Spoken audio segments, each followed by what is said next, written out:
Welcome to एडफोलियो।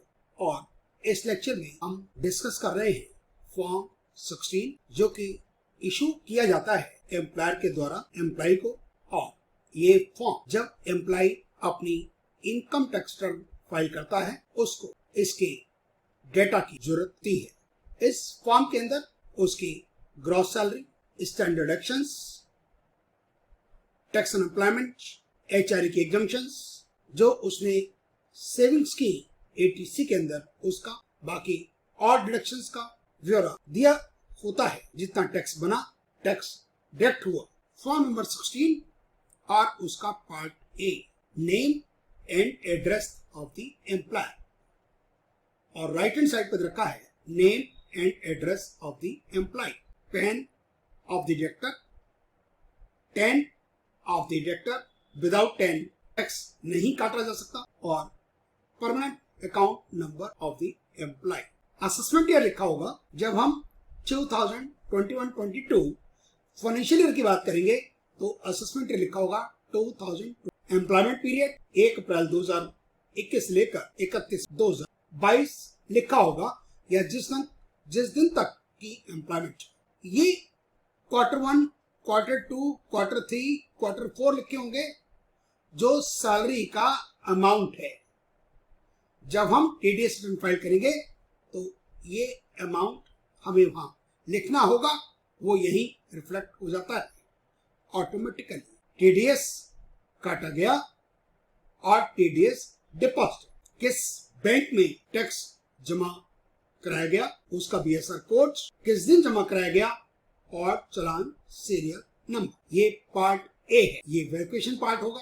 Form 16 का part B, दोबारा से name address of the employer, name address of the employee, PAN number of the director, PAN number of the director और PAN of the employee. Assessment year और employment period. Details of salary paid, whether opting for taxation under section 115 BSE। यदि आपने new regime को accept किया है तो यहाँ पर यस आएगा, अदरवाइज नो आएगा। Salary as per provisions contained in section 17 bracket में 1 परक्यूजर्स का प्रॉफिट ओनली ऑफ सैलरी। यदि आपके पुराने एम्प्लॉयर से, एक्स एम्प्लॉयर से इस साल में सैलरी मिली है, आप यहाँ पर लिखेंगे। यदि एम्प्लॉय आपको रिपोर्ट करता है तो अलाउंसेस एग्जम्प्ट वाले यहाँ एचआरए भी आ जाएगा और बाकी सेक्शन 10(5) की डिडक्शंस आ रही हैं। Total deductions, total amount of salary received from current employer, present employer. Standard deductions जो कि मैक्सिमम 50,000। टैक्स ऑन एम्प्लॉयमेंट, दोनों का टोटल। यदि एंटरटेनमेंट है उसका भी हो जाएगा। Income chargeable under the head salary. Any other income reported by the employee, यदि एम्प्लॉय और दूसरी इनकम को रिपोर्ट करना चाहता है अपने एम्प्लॉयर को, तो रिपोर्ट कर सकता है। जैसे house rent, interest on housing loan जिसका मैक्सिमम 2 लाख, इनकम और individual loss from house property reported by the employee. Gross total income. Chapter 6 deductions 80C, 80CCC, 80CCD1, 80C, 80CCC, 80CCD1 का टोटल मैक्सिमम जो allowed होगा वो 1,50,000। 80CCD1 भी separate 50,000 admissible. 80CCD2 ये दोनों regime के अंदर अलाउड है, ओल्ड के अंदर एज लेस न्यू के अंदर। 80D मेडिकल इंश्योरेंस और अदर डिडक्शंस में 80 इधर का है। 80G, 80TTA तब होगा जब आपने सेविंग बैंक इंटरेस्ट अपने एम्प्लॉयर को रिपोर्ट किया होगा। नॉन सीरियस रीजन के केस में जो एडिशनल डिडक्शंस है वो maximum 10,000। Total of amount deductible under any other provisions of chapter 6A।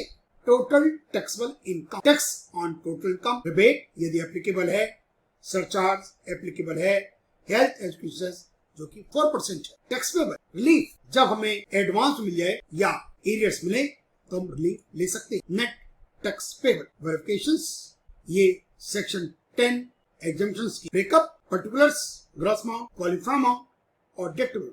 Chapter 6A की अदर्स, 80DD भी हो सकता है, 80DD हो सकता है, 80G हो सकता है, 12BA परक्विजिट्स के बारे में, value of perquisites, amount if any required from the employee और amount of chargeable perquisite, details of salary paid, any other income and tax deducted.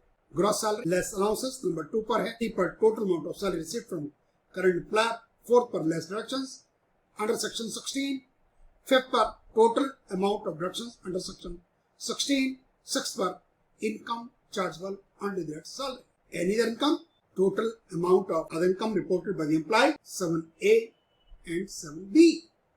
Gross total income, deductions, 80C, 80CCC, 80CC1, 80CC1B, 2, 80D, 80E, 80G, 80TTA, aggregate of deductions amount under Chapter 6A, tax and total income, rebate, surcharge, health education, tax payable relief or net tax payable.